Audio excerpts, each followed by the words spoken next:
Welcome to the Mad Love Your Life show. I'm Mary D, the Joy Catalyst, here to be your host and transformation guide. Mad Love is about the mad, making a difference, and love is what we serve up to live a delicious life. My intention is to help you spark new ideas, break limiting beliefs, and align with your deepest dreams and desires. Get ready for laughter, inspiration, and finding your inner roar in every show.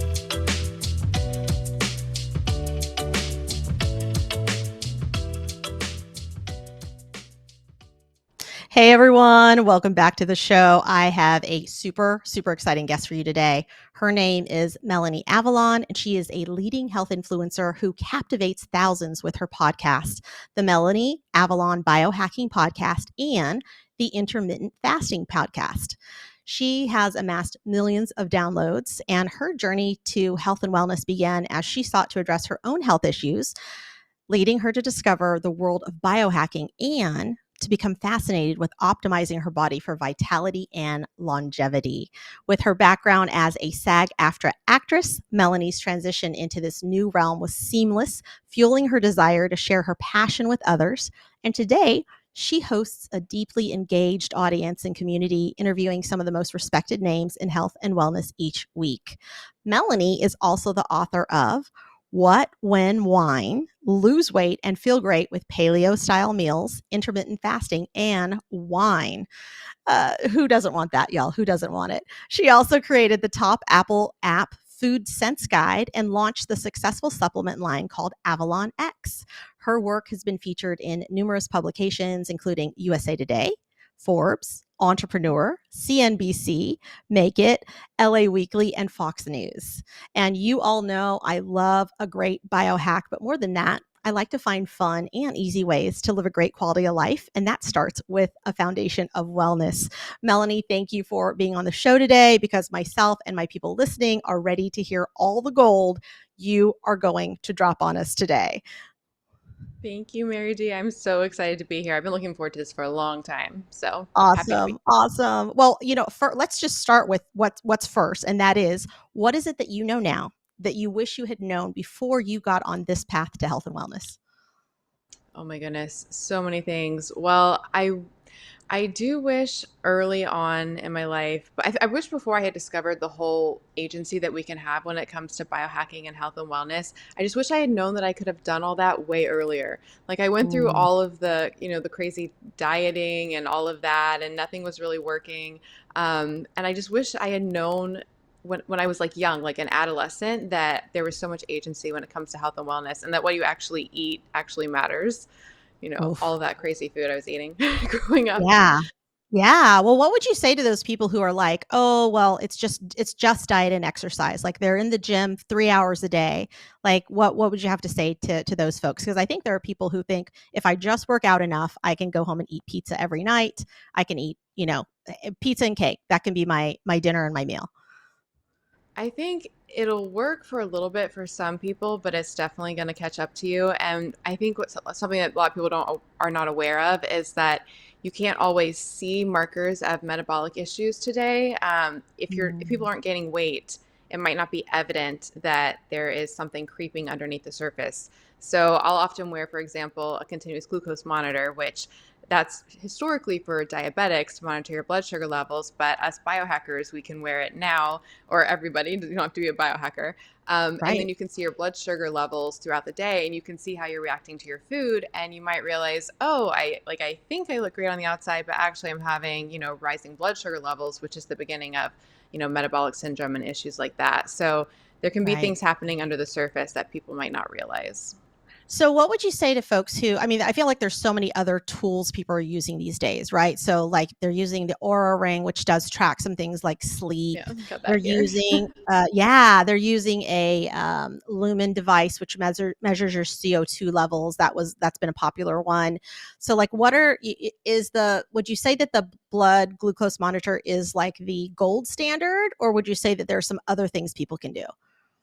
Yeah, so to elaborate on the Oura Ring, which you mentioned, so that's what I'm wearing right here.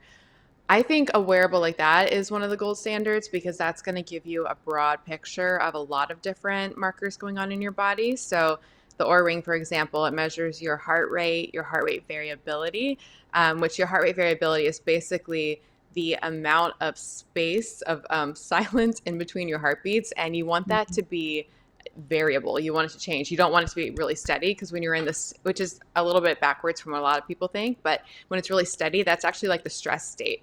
And when it's like Oh. bouncing and it's like there's like a variability between the heartbeats, that means your body's adaptive and it's resilient and it's like adjusting to its environment. So it measures that. It measures your sleep cycles, your body temperature, your activity levels. And every day when you wake up, it basically gives you a readiness score, and it tells you how much you are recovered from the day prior. So then you can know when you're tackling your day, should you go strong? Should you, rest and recover a little bit more? So I think a wearable like that is really, really helpful. And then, like you mentioned, the continuous glucose monitor that we've been talking about, measuring blood glucose, that's just, I think that you're not going to wear all the time. Like I don't have one on right now, but they typically come in 2-week runs. And I think if everybody just did that for at least 2 weeks, it would just be a, complete game changer.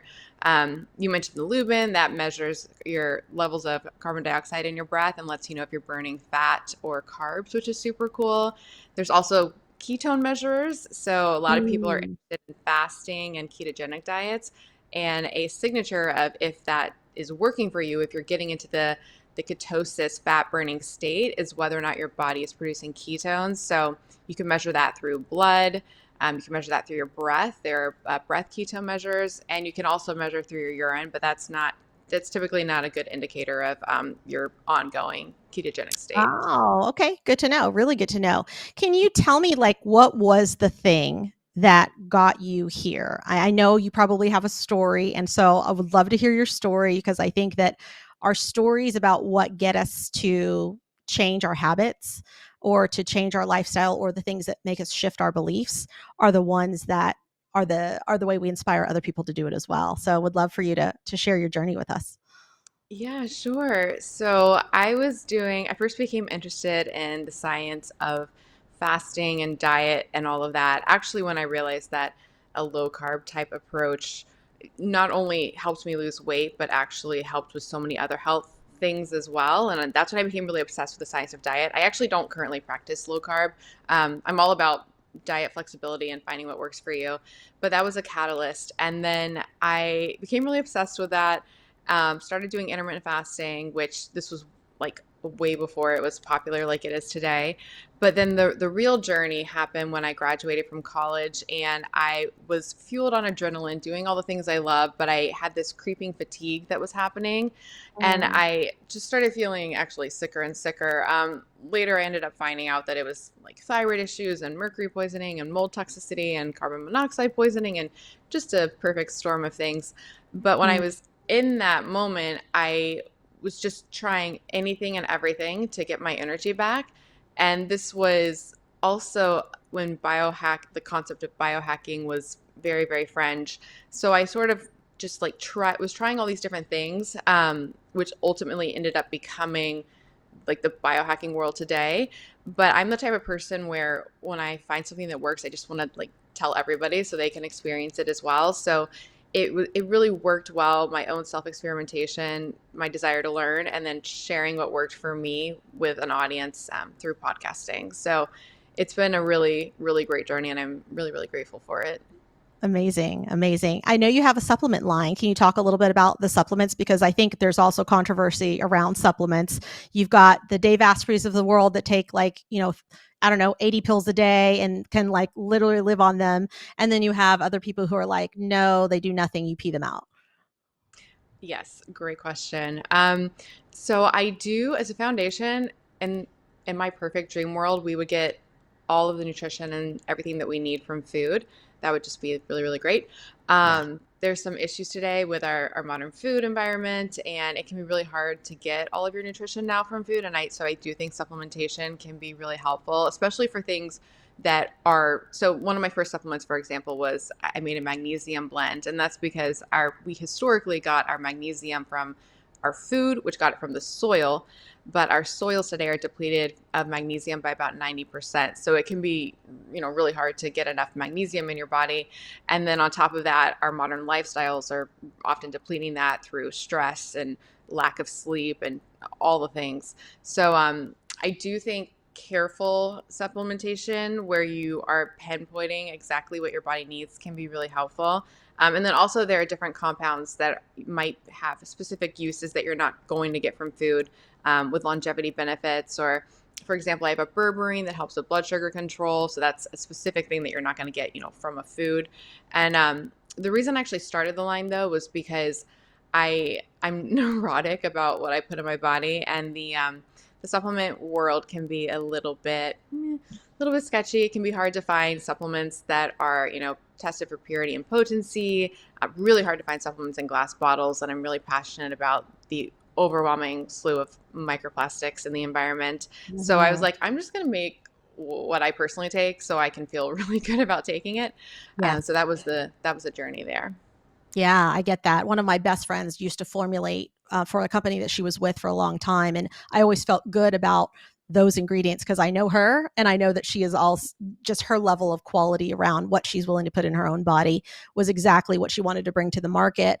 So when she left that company, I was like, I don't know if I can take those anymore because I'm not sure that they're going to stay as pure and as clean as they have been because she was the one that was really holding the boundary on like, no, we will not put crappy ingredients into our supplements.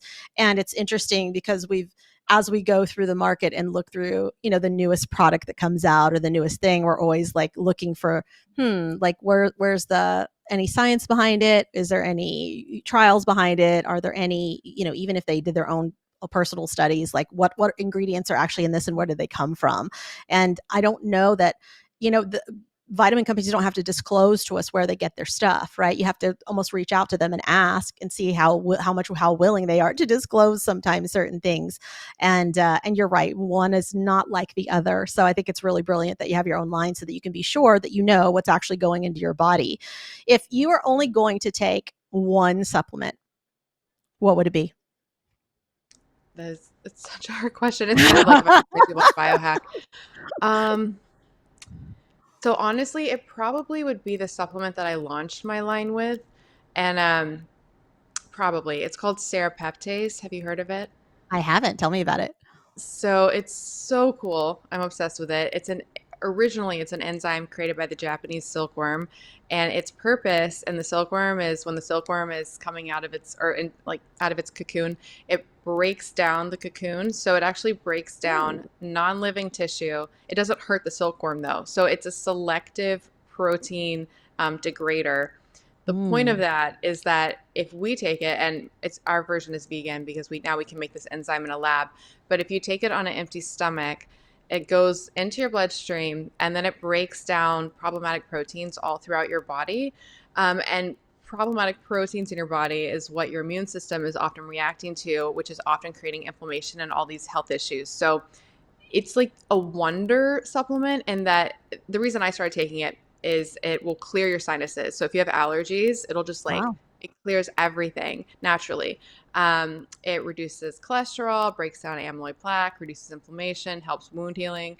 It's just so cool. And the reason I created mine was like all the versions on the market that I was taking, they all had problematic ingredients and Mm. fillers in them. So I was like, I Yeah. just got to make my own. So that's actually why I launched my brand. So probably that one because I take Sarap it every day. Peptides. I love it. Yeah. I love it. I think that one may be my first one from your line. I'm going to Oh, try, I'm and I'm sending it I to you. can't Yeah, wait. right after this. I'm so Yeah. excited. So good. So good.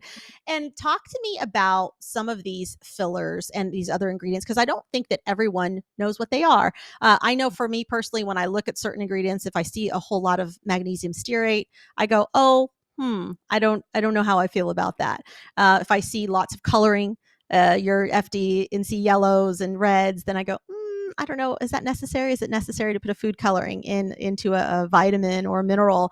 And then I've also seen sugar, which I think we all know is really unnecessary inside of a vitamin or a mineral. So talk to me about some of those fillers that you look for so that other people can like maybe look at their own bottles right now and see what they're reading and see if they can get maybe a little education around what they're putting in their body.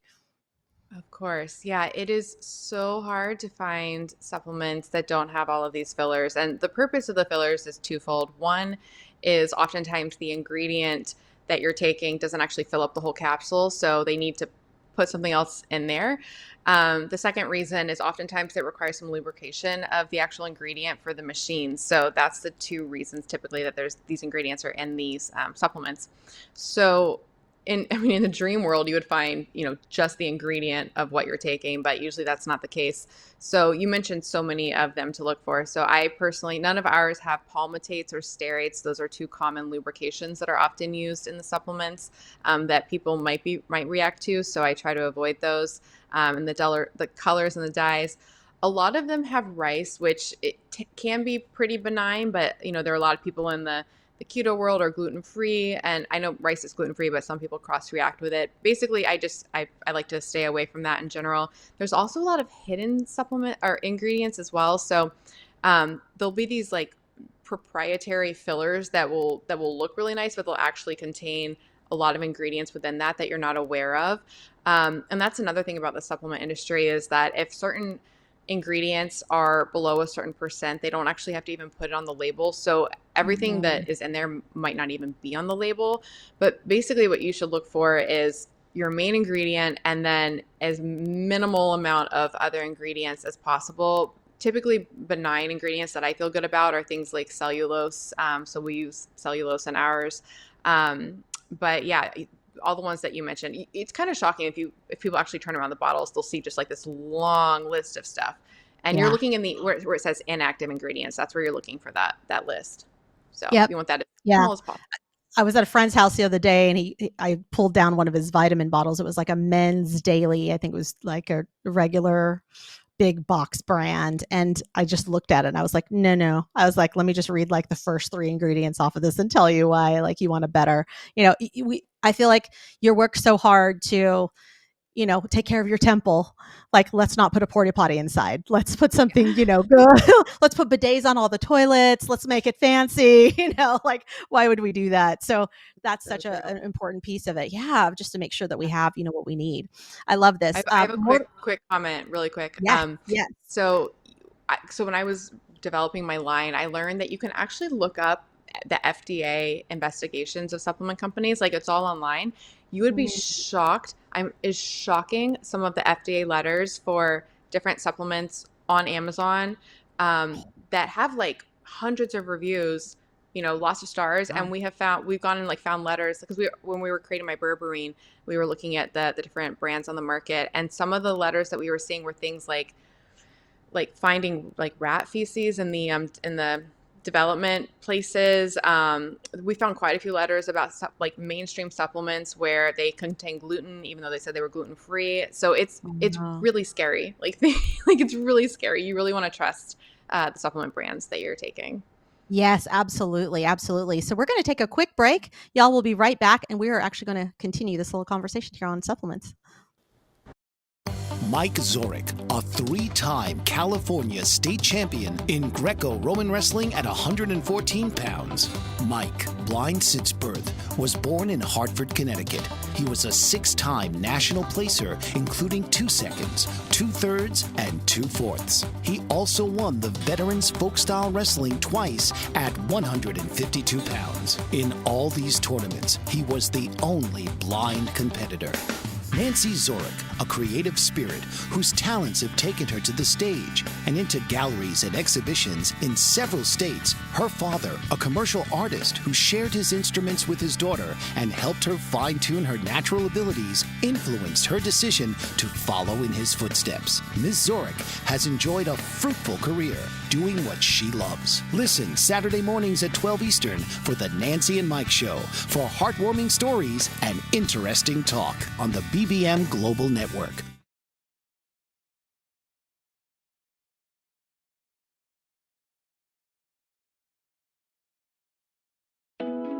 Are you struggling to care for elderly parents or a spouse? Do you wonder if being a caregiver is making you sick? Are you worried about taking time off work to care for elderly parents and balance work, life, and caregiving? Has caregiving become exhausting and emotionally draining? Are you an aging adult who wants to remain independent, but you're not sure how? I'm Pamela D Wilson. Join me for the Caring Generation radio show for caregivers and aging adults, Wednesday evenings, 6 Pacific, 7 Mountain, 8 Central, and 9 Eastern, where I answer these questions and share tips for managing stress, family relationships, health, well-being, and more. Podcasts and transcripts of the Caring Generation are on my website, PamelaDWilson.com, plus my caregiving library, online caregiver support programs, and programs for corporations interested in supporting working caregivers. Help, hope, and support for caregivers is here on the Caring Generation and PamelaDWilson.com. Yay. So I'm loving this comment, these conversations around supplements and what to take and what not to take and what's gross and rat feces and all the things. And I think so many people buy their supplements off of Amazon. I know I have too, because it's convenient and it's fast and it's quick, especially when we want something.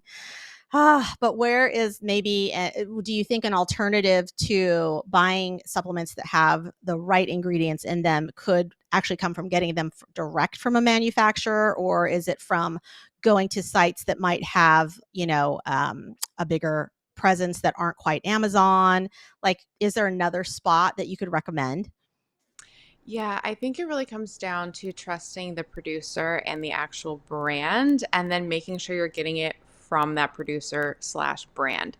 So, like, I obviously love my brand, which is Avalon X, but there are other brands I trust. So I love Pure Encapsulations, I love Thorn. So for things like that, I will order either direct from the site, or if I'm on Amazon, looking at the seller and making sure it's coming from the brand, because there's so many sellers on Amazon and so many dupes and issues. So it's really just a matter of that sourcing and making sure it's coming from somebody that you trust.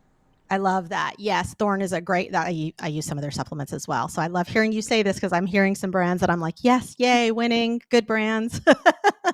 One of the other things that's super out there, and I think really important to talk about, is fasting, because I know this is an area people are very curious about. Obviously, there's intermittent fasting, which is something that you teach. I'm also the chair of the board for a really beautiful support community for women with breast cancer and uterine cancers. And it's a nonprofit called the Breasties. And for anyone looking for support, that's thebreasties.org. And also on my own journey with being healed from cancer, one thing I found to be consistent with both Eastern and Western medicine was that fasting stops tumor growth, because there's nothing to feed the tumor when we're not eating. And unfortunately, fasting with zero food isn't sustainable for, 30 days at a time. So, in some cases, of course, the benefit is slower growth of things like cancer cells. So can we talk about what are the optimal ways to fast, and what does it actually do for the body? Sure. And yeah, on the cancer piece, and you're probably familiar with this, but there's the Warburg effect, which is basically the idea that cancer cells selectively prefer to run off of glucose as their main fuel substrate. And when you're in the fasted state, you're just shutting that down completely. And you're also switching to, we were talking earlier about the ketogenic state, which is a fat burning mode. And it's thought that cancer cells can't really adapt to that. So that's, one of the reasons you were mentioning with the tumor growth, which, by the way, it's so wonderful about your story. So I'm so happy Thank for you. you and everything that you're Thank doing. you. Thank you. So yeah, fasting is definitely a nice tool in the cancer toolkit for sure. As far as the benefits overall in general, we were talking earlier about metabolic health issues, and people today, it's really hard for people today to often follow a healthy diet and deal with cravings and things like that. And it's because the foods that we're eating constantly, well, they're kind of created to create cravings in us. So we just want more and more and more. But on top of that, when we're eating constantly, it actually releases a hormone in our body called insulin, and insulin's purpose is to put fuel into our cells. And when insulin is high, we actually literally cannot tap into our fat cells to burn energy. So when we're eating constantly, it's like we're shutting the door to fat burning. So with fasting, you actually give your body a chance to to rest and for insulin levels to go down. And then that opens up your fat cells to use the energy inside. And then that's one of the reasons when people fast, they're not hungry. Like you think you'd be hungry because you're not eating, but it's actually because by going into the fasted state, you are opening the door to your own fat cells, your own surplus of energy, and then you're running off your own energy. So appetite, can really honestly plummet, and then hormones adjust accordingly. And so people can find fasting to be actually really easy to follow, reduces their cravings, lets them burn fat, and then has all these other amazing health benefits like reducing inflammation and helping with what we're talking about with the cancer effects and so many different things. And one other thing that happens during fasting, we were talking earlier about how Sarap Peptides breaks down problematic proteins in the body. Fasting also creates something called, or increases something called autophagy, which is actually where your body, it's kind of like a cellular cleanup, like a deep clean of your body. Your body goes in and it finds old and broken proteins and actually gets rid of them and recycles them to create new protein. So it really helps clean your body and rebuild your body on a cellular level. And you asked about how to do it. So there are so many different approaches out there. Just starting, like people don't have to go crazy. They don't have to go, I'm not talking about like a long, multi-day water fast or anything like that. I find that some people, I find that it kind of depends on how you are as a person and your personality and what works for you. So some people like just eating certain meals during the day. So like for me, I do something called one meal a day. So I just eat dinner every single night and I don't eat during the day. I don't put any certain times on it or anything like that. I just eat a massive dinner every night for like multiple hours. So it's not just, really short. But a lot of people will do like an hours type approach. So people have often heard of 16-8. And so that's basically where you go 16 hours without eating and then you eat in an 8-hour window. And it might sound a little bit intimidating to people, but if you think about it, your sleeping is included in that fast. So if you don't eat a few hours before bed, that's a few hours. You sleep 8 hours, that's 8 more hours. Then you only have, a few more hours in the morning, and now you've gone 16 hours fasted.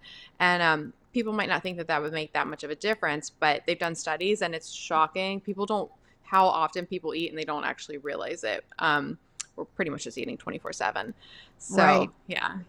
We love our foods. Yeah. Well, I was going to say Mm-hmm. that the other thing people tend to do a lot of is not just the 3 meals a day, because I think we hear that, right? We hear, oh, you need 3 meals a day.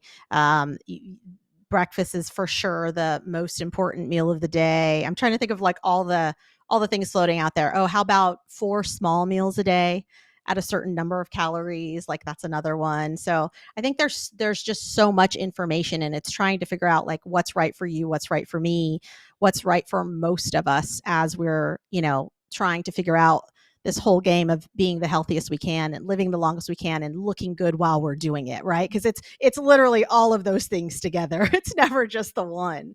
And I love this 1 meal a day concept. Talk to me a little bit about how that works, because I think there's a lot of us who count our macros, for example. And so, that's a lot of calories to be getting at one time if you're actually talking about getting, I don't know, 1,300 calories or 2,000 calories at once. So how do you do it? Like what for you, what has created kind of that balanced 1 meal a day for you? Sure. And quick comment about the breakfast is the most important meal. We were actually recording yesterday for Intermittent Fasting podcast talking about the origin of that slogan. It was actually in the early 1900s, and it was Kellogg's cereal that came up with it as part of their marketing campaign. So this whole idea of breakfast is the most important meal of the day came from a cereal company. It's just kind of mind-blowing. It's kind of upsetting. Yeah. But yes, as far as the 1 meal a day approach, so I like I was saying, it's 1 meal, but for me, I eat over a few hours and I eat like a massive meal. And I think something really important to focus on, rather than the calories per se, is making sure you're getting enough protein, because I think there's often not enough focus on protein, and it's so important for building our bodies, for reducing satiety, for feeling full, for nutrition, all the things. So I eat a really protein heavy meal when I eat my 1 meal, and people often ask me what I eat. I feel like I'm not a good person to model after, because I just love protein. So I just eat, tons of meat and fish and like real whole foods. It's not a meal that I think most people would normally eat. So as far as finding, what to eat in your eating window, if you're doing one meal a day, making sure you're getting enough protein. So starting with, if you eat meat, chicken, steak, all the things, you can add, protein shakes. It can be a little bit harder for vegans and vegetarians, but just really focusing on that protein is really, really important. And then, like I said, I don't actually monitor calories. I go more based on appetite. And I think that's actually one of the really cool things about intermittent fasting is historically we've known that the one dietary lifestyle intervention linked to increased longevity across all species is calorie restriction. And that can be really hard for people to stick to. It's just not a fun approach. Intermittent fasting seems to create all of the benefits of calorie restriction without conscious calorie restriction. So people can do intermittent fasting, not have to, quote, count calories, and it tends to naturally reduce their calories anyways.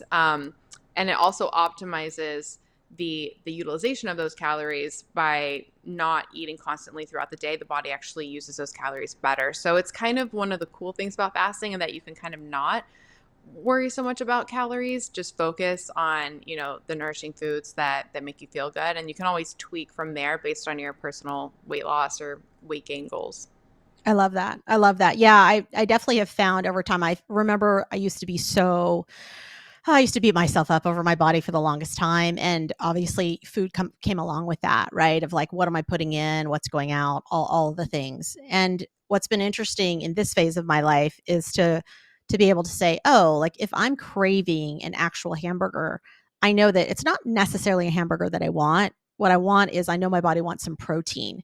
And that's a really good signal, or I want some iron, and maybe I'm not getting quite enough of that. And so it's few and far between when that happens, but every time it shows up, because I'm actually not a big like lover of hamburgers. I know, unpopular opinion, everyone, but I'm just not, like, it's never been like my go-to food. So it's interesting to just know that when something like that pops up for me, I go, oh, my body wants more of X. It's the same with cheese. Like, I'm not a cheese fiend. So whenever it shows up and I'm like, oh, my body wants some cheese, I think to myself, oh, I must need more calcium. And so it's just a really good way for me to figure out, like, how's my body speaking to me? It's speaking to me in like pictures and terms that I can fully understand in its most simplest form. And then I can translate that into like, okay, got it. There's a certain nutrient that my body is looking for. And then I'm a fan of the hair mineral tests as well as blood testing. Although I will say that with blood testing, obviously, if you ate cereal that morning or if you ate a sugary meal the night before, that can certainly have effects on your blood test the next day, where you can essentially, give it some, I guess, false readings or whatever you want to call it. So do you have a go-to? I mean, I know you talked about the blood glucose monitor, which is great for kind of all the time, but is there a kind of a set standard that you do also for yourself in terms of like looking at your numbers and your overall like tracking? Yes, I'm so glad that you are a fan of blood testing. I think it's so, so important to get a picture of, your health ongoing. If you're not testing, how will you know what's actually happening, underneath the surface? And and there's so many different tests out there, and you can go, I feel like there's, the basics you can start with, and then there's like the more intense, and there's like, if you really want to go all in and get these, really crazy markers. I personally have been working with a company called Inside Tracker for a really long time. They do an array of blood tests, including like a conventional metabolic panel that you would get at the doctor, but then going beyond that to things your doctor might not be testing that are linked to longevity and health and wellness. So things like vitamin D, for example, things like we were talking earlier about magnesium. It's important to test red blood cell magnesium. So the magnesium actually in your body, not just in your bloodstream. Things like when it comes to cholesterol panels, I know there's so much debate around cholesterol panels and how to interpret them, but there are markers you can look for, like ApoB, which is actually a really good marker of your cardiovascular disease risk profile or potential. So I love, and like you were talking about the iron. So, an iron panel might not include something like ferritin, which is the storage form of iron. So I think going and, finding a company, well, we're either working with your doctor if they're open to testing your labs ongoing, that would be amazing. Or if not, there's so much agency you can take to get your own labs. So like I said, I get Yep. those tests with Inside Tracker. And I think that's real. I think like looking at the trends over time can just be really, really helpful to know if you're on track or not with what you're doing. Absolutely. Yeah. For the most part, I feel good all the time. And so I don't have illness or some chronic something that tells me, oh, it's up today or it's down today. So I feel like tracking for me, especially, is really important because here I am, post cancer. And I remember even before I was diagnosed with cancer being really disappointed because my blood test numbers were actually really good. And so it was hard to say, how am I so overall healthy and yet I have a tumor growing inside my body? And also at the same time, to be able to go, well, my body is also doing what it's supposed to. It's encapsulating this tumor. It hasn't spread, and thank God I've caught it early. But it's also fascinating to now go, hey, you know what? Anyone could die of anything at any time. And so how can I just live my best quality of life? And how can I look at the numbers that might show up for me and say, how do I take care of everything else? How can I do my best to just know that I'm healthy and vital up until the day that happens, for however it goes down?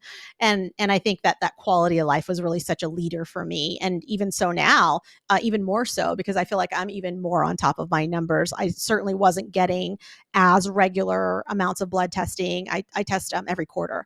So I really want to see within a 3-month cycle, especially if I try a new supplement, if I try, if I'm doing some new biohacking, whatever, I want to know, is it beneficial for my body or is it not so much? And then I get an idea when I'm looking at numbers, and also even just food. I definitely go through phases where I'm trying to eat with the seasons. So if I up fruit in, summertime, I notice that's actually not so great for me because it ends up being too much sugar. And it's how do we, figure out for ourselves what is good for our body and what does our body actually need and want versus what sounds delicious and what do I want to eat? And also, can I combine the two, right? Can I figure out ways to make an old school meal taste better and make it healthier for me? Can I sneak nutrition into my food? So when I'm doing bone broth, I might actually add some more collagen just because can't taste it and I'm drinking anyway. So let's go. And it's ways that I, get to sneak in a little extra protein for myself and try to work on the skin as we, age and get a little older. Before the break, we were talking about our cold tolerance. I was sharing with you that I lived in Utah for 10 months, hated it because it was just so cold all the time. And you were sharing with me how much you love the cold because it feels refreshing. And my comment was, well, my toes like to see the sun. I like to be in my sandals. And you're like, oh, I'm in my sandals, out in this cold weather. So let's talk about cold tolerance. Let's talk about some of the other things that you do in the world of biohacking that make you feel good and have shown to have great effects on your body, like cold tolerance. Sure. Yes, I love this topic. So our modern environment today, we're sedentary and we're also very temperature controlled, which feels really nice. But historically, as a species, we were exposed to extremes in temperatures, and those actually have really beneficial effects on the body. It's something called hormetic stress, which is basically a good stress where your body learns to adapt and become stronger on the flip side. So things, for example, talking on the heat side of things for the warm lovers, people are probably pretty familiar with sauna use, and that extreme heat actually activates something called heat shock proteins in the body, which are linked to longevity and health and wellness and great for so many things. And sauna sessions are also, they can give you the equivalent of a cardiovascular workout while you're just lying there, which is amazing. They're great for detox. So that's the heat side of things. On the cold side, which is my favorite, similar to where the extreme heat creates heat shock proteins, there are cold shock proteins that can be activated by really extreme cold temperatures. And so every single day, almost every day, I'm going to go after this, I do cryotherapy. So people may be familiar with things like cold plunges and probably cryotherapy now as well. And that's basically where you expose your body to very, very cold extreme temperatures for a short amount of time. So when I do a cryotherapy session, it's around 3 minutes and it's around 100 and negative 50 degrees or so. So you go in there, it's freezing, but when you come out, you feel so good. The studies have actually shown that it releases a lot of feel-good hormones and neurotransmitters, so dopamine and serotonin and epinephrine, endorphins. So you feel really, really good. There's actually a really interesting study on cryotherapy and how it's helped with depression and things like that. It's also great for muscle recovery and soreness and inflammation. So yeah, I love the cold. And there's a lot of other ways you can integrate cold into your life. So like I said, the cold plunges and the cryotherapy, which that's kind of like the more intense with the biohacking, but just having a cold shower if people are open to it, or even ending your warm shower with a cold blast at the end can be great. Keeping your air conditioner a little bit lower can be great as well. Sleeping at night and with a cooler temperature actually is really great for sleep, which sleep is a whole nother world that I am so passionate about when it comes to biohacking. That's, really, really important for health. But really anything you can do to not be, constantly temperate 24/7, it's probably Yep. going to have beneficial effects. Yes, absolutely. I feel like I get a good variety of both sauna as well as I also do cryotherapy because I don't have to get my hair wet. Yeah, As I much as know, I love right? the cold plunge, I'm also a believer if you're going to cold plunge, you got to stick your whole head under the water. And so doing that every day would wreak havoc on my hair. So cryotherapy is a great way to still get the cold without having to dump my hair in the water. But I will say that going to Burning Man my first year, you're out in this desert, during the day, it's super hot. And I watched some of the people that I know, their only suffering that really happened over the course of the time there was the weather.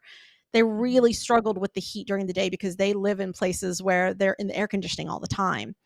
And I also was recognizing that I think maybe also for myself, yes, to the sauna, but also because I do love somewhere where I don't have to run the air because naturally it's warm during the day, but it cools off at night but not enough to warrant heat or cold most of the year. And so there's something to be said for that. And then of course the sauna, I'm pretty sure I can sit in a sauna just about all day. It's one of the places I usually go to read a book. Me And too. I love it. Yeah, it's like the most beautiful time to read and just like digest all the things, and you're in a quiet space and your body's just doing its own thing in the background. I'm going to take the time to sit down and read anyway. I might as well do it while I'm in the sauna, right? And then I love on taking the sauna nap. I call them sauna naps. And naps, I love it. because the sauna unit I have, it's one that you can actually lie down inside of. So I'll take a sauna nap. I'll literally fall asleep for like 15 minutes. It's like I woke up and have like a cardiovascular workout while Yes. sleeping. Yes, so good, so good. And then I think just the benefits of sweating, because for me, I don't sweat a lot, just naturally my whatever, how I'm built. And so the sauna has been great for really helping. I feel like clear out my lymph nodes, really like get my body in a place where it's like, okay, let's get this out. And the cold therapy was great because when I first started doing it, it took probably about 8 months, but I noticed after 8 months I accidentally got in the ocean, which is something I couldn't do for growing up in California. I couldn't get in the ocean. It was too cold. Just the Pacific water is just so cold. And being in the water and being like, oh, this is fine. I could completely play in this all day was such a great shift for me because it was something that I had a very deep belief system because I've lived here my whole life that like I couldn't do, and to be able to do it and do it so easily was such a great shift.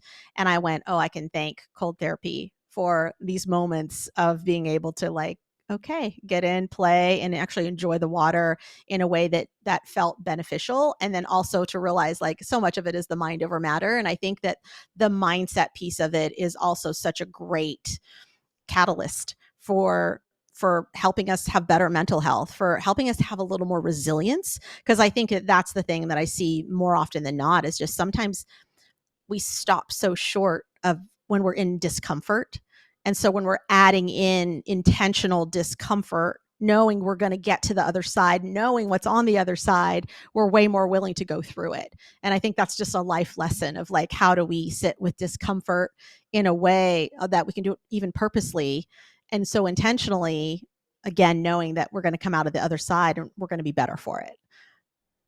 Yeah, I It's such could a not agree gift. more. One of the Yeah. things Yeah. I've said to myself, one of the things I think about a lot is when you have something hard, what we're scared about often is the fact that we don't, the unknown and the fact that we think we can't do it.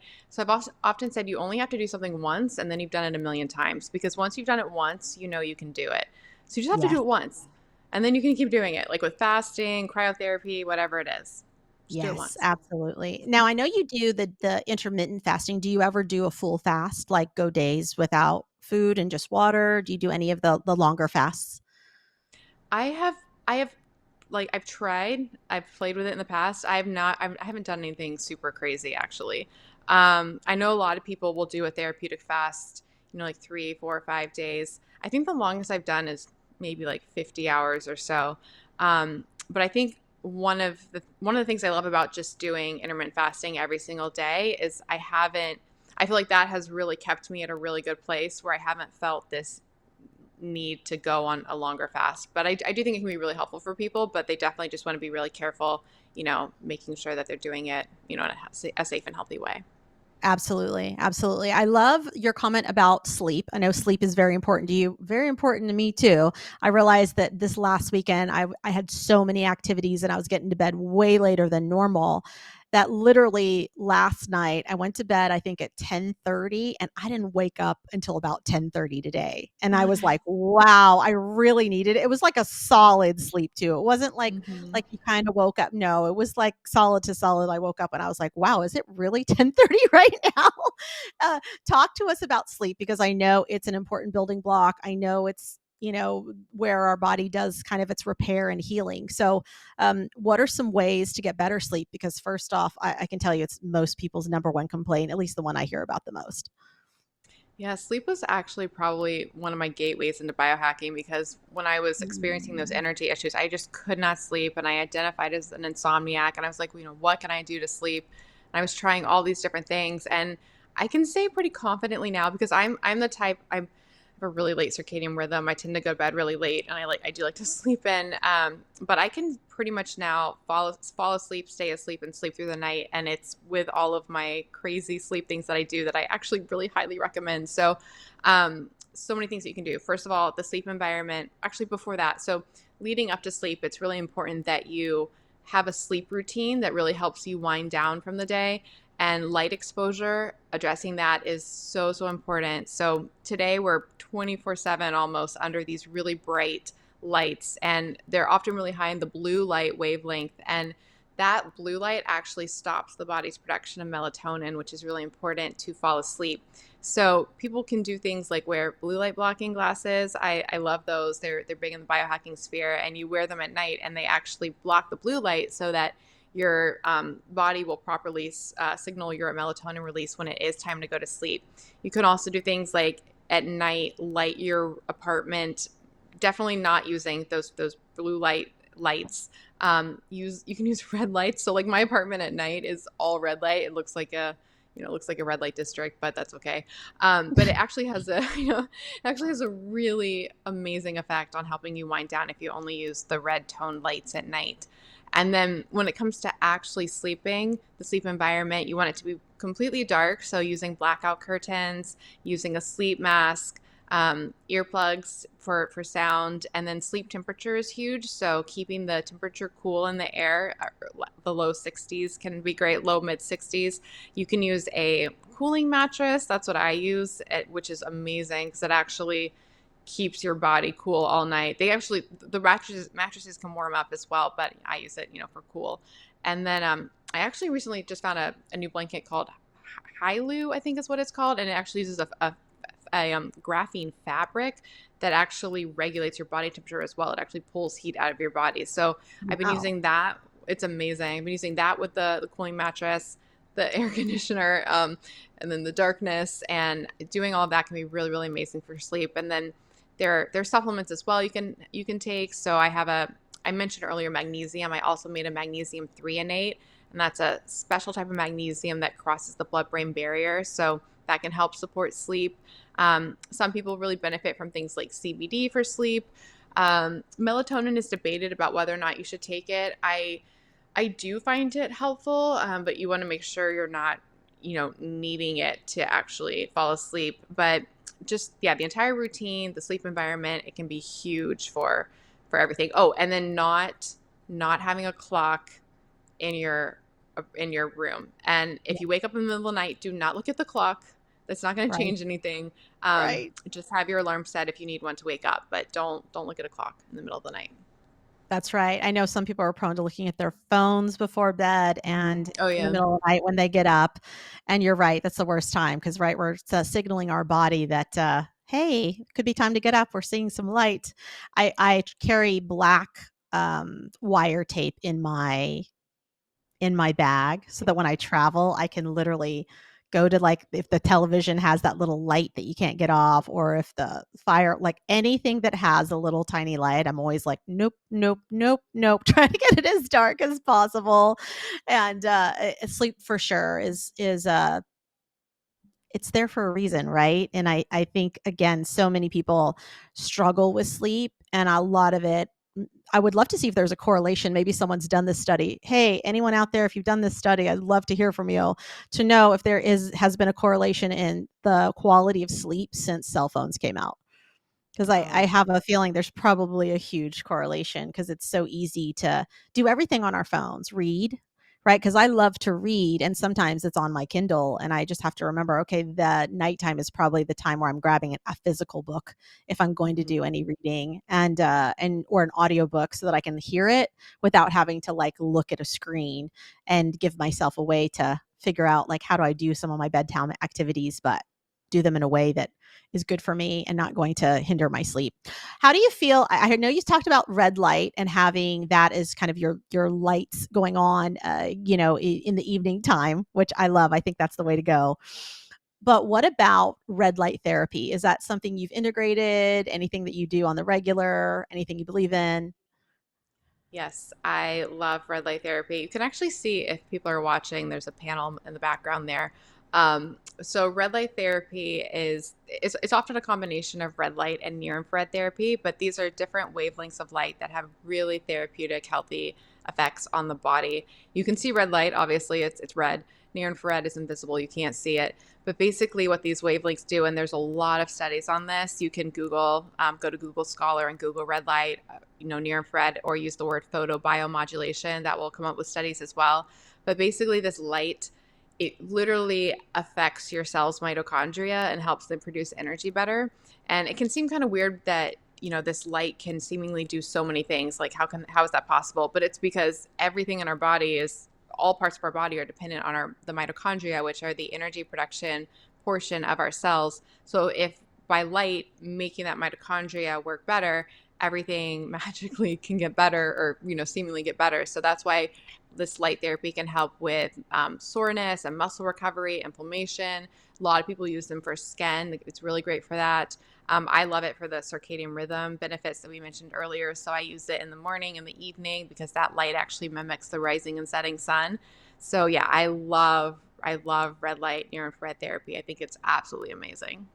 Oh, so great. Share with us any of the other fun, like oh, actually, this would be more fun. What are some biohacking things you've tried that you were like, no, this doesn't work, or this isn't a thing? Anything that comes to mind? Yeah, that's a good question. So, well, there's one I really like, but it ended up being a bit cost prohibitive, which I really went down the rabbit hole with deuterium depletion. I don't know if you're familiar with this concept. No. Tell Um, us. Basically, and actually, most of the research on it is in the cancer field. But Oh, so deuterium, okay, so like hydrogen, people are familiar with okay. hydrogen. There's Yep. actually multiple forms of that. So there's hydrogen that we think of. There's protium, and then there's deuterium. So deuterium is actually a heavy isotope of hydrogen, and there is a theory that when water is made with deuterium, it's heavier water, and that it actually inhibits the body's metabolic processes, going back actually to the mitochondria. So there's this idea that if you deplete deuterium levels in the body, it can really help with energy, mitochondria, and like I said, most of the clinical studies are on helping it improve cancer outcomes and chemotherapy and things like that. So I did a deuterium depletion protocol where I was drinking deuterium depleted water, so it was water without deuterium in it, and I actually measured the deuterium levels in my body, and doing that drastically reduce the deuterium levels in my body, but it was really cost Wow. prohibitive because that water is really expensive. Got it. So that's some of the barriers I think in the biohacking world sometimes is the cost of things. Got it. As far as other things, so I think I'm like trying things 24/7. I think for me, I've tried a lot of different meditation type devices and breathing type devices, and some I really like. I think in that whole world of meditation and breathing, like you have to find what works for you. And for me personally, sometimes I get actually a little bit worried about EMF exposure of things. So a lot of these devices, and I won't mention names, but a lot of the devices, like if it's like a thing on your head for meditation, I get nervous about the potential radiation from devices like that. So I've been a little bit wary of some of those things. But there's so many products out there. I don't think I've had any like bad experience, but it's more the cost or the concerns about the EMFs usually is the thing. Yeah. Yeah. Got it. Got it. Yeah. I would have to agree with you on that. It's so hard to know, right? Like if we're does doing something that helps us get 10 steps ahead mean that in the 10 steps, we're actually taking also 2 steps backwards versus are we taking 10 steps ahead and going 12 steps backwards? Because then that would be a problem. Yeah, Yeah. exactly. Got it. Got it. What is maybe one more product that you use, whether it's something physical or something internal that you live by, like it's part of your daily routine or weekly routine? Yeah, I'm trying to think what I do every single day, which is the sauna session, the cryotherapy, the aura ring. I'm looking around my apartment, the CGMs, the sleeping. Trying to think what would be something I use on the daily. I don't know. I'm trying to think of what am I testing right now. It's probably something you're so used to doing as a habit that is I just know, not I habitual know. for the rest of us. Do what? I said it's just not habitual for the rest of us, right? So Oh, I know. that's It's so funny it'll be because like the things I do. So this is something. The headphones. I was speaking about the EMFs earlier. I I get so people will use AirPods, Yep. in their for their phones, and Yep. you're literally putting that's like putting like an antenna right by your head, and the IARC actually classifies EMF exposure, like so radiation from our cell phones and Wi-Fi, as group 2B carcinogens. So this is actually, I mean, this is studied and vetted. And if you actually go into your iPhone, for example, there's actually a section in the settings where I think it's called legal. And if you go in there and click RF exposure, it actually talks about the RF exposure from your cell phone. This is in Apple, Wow. and it actually suggests in your phone that you use to reduce your RF exposure that you use the phone on speakerphone and don't hold it to your head. So I think if that's in the Apple iPhone in the legal section, that means something's going on.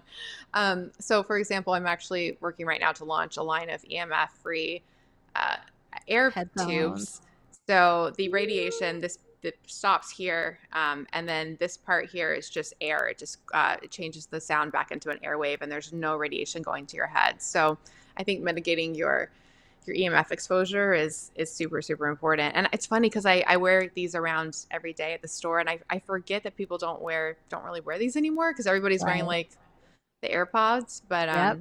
yeah, I think it's Well, really I'm important. excited about that product because I literally was just telling a good friend of mine wears them at work all day long. And I was like, can I talk to you about what that's probably doing to your brain?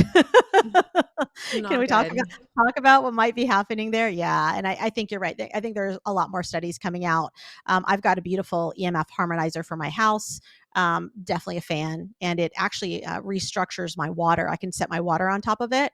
And it's amazing because I can take the filtered water that I have and put it in a jar on top of that EMF harmonizer. It actually tastes different than my actual water out of just the filter. So I really think there's something to it. Even the fact that I can taste the difference, I think is really fascinating considering I'm not putting anything inside of my water, but except for sitting it right on the EMF harmonizer and definitely makes a difference. Amazing. Melanie, you've been an amazing guest. And for y'all, if you're listening, if you're watching and you want to get in touch with our guest today, please check out the show notes or pop down into the comment section and you are going to see all the ways to get the goods. And with that, that is our live show for today. If you want more, we are recording an extended version for the YouTube channel at the Mad Love Your Life show. You can also head over to maryd.com to grab the links and get more information on the Mad Love that's available for you. So until next time, may abundance always walk beside you. May joy always go before you. And may love always guide you on your path. Thank you for tuning in to today's show. We air live every Wednesday at 4 p.m. Eastern Standard Time on Bold Brave TV. We hope to see you back next week. For more ways to connect with my guests, content, programs, and retreats, just head over to www.maryd.com and subscribe. That's MARYDEE.com.